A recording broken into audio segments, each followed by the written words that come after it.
Hello everyone, and we're going to be looking at the severe weather threat throughout today for the north central US. Right now we are looking at the severe weather risk. We do have a slight risk for severe storms across portions of North Dakota, South Dakota, and Montana. That's a level 2 out of 5 for those severe storms in that area. Main threats are going to be wind and hail, but an isolated tornado cannot be ruled out at this time. We do also have a marginal risk for severe storms around that slight risk area, and also dipping down south here into parts of Oklahoma and Arkansas.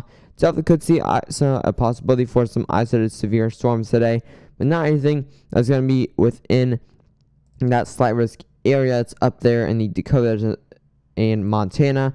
Here's the tornado risk, and we do have that 2% risk for tornadoes in that green shaded area. You could definitely see, like I said, an isolated tornado or two cannot be ruled out at this time, but definitely be weather aware today, as you do have a possibility for some tornadoes. We do also have a decent hail risk, as you do have up to golf ball size hail within that yellow shaded area, and up to quarter size hail is going to be possible within those green shaded areas there also.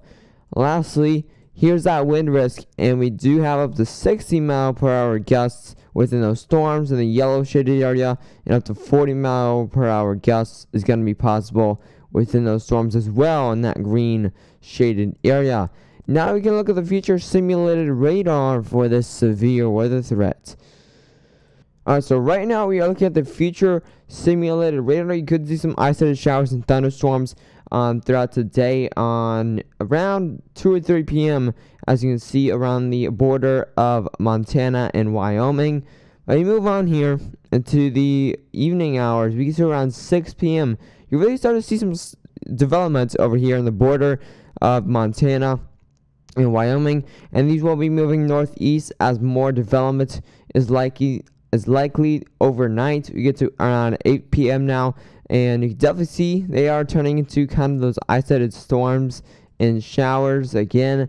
But once you get into around 10 p.m. tonight, you really start to see this develop once again once it reaches more moisture and energy, as you can see there as it's approaching the South Dakota and North Dakota areas. You move on here to around midnight, and definitely those storms are starting to even develop more. So most of this is going to happen overnight. This is why you need to have a way to get those warnings, watches, and advisories just in case.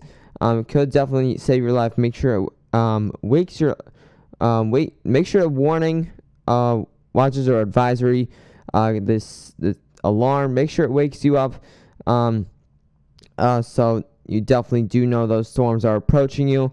You move on here to very early morning hours of tomorrow.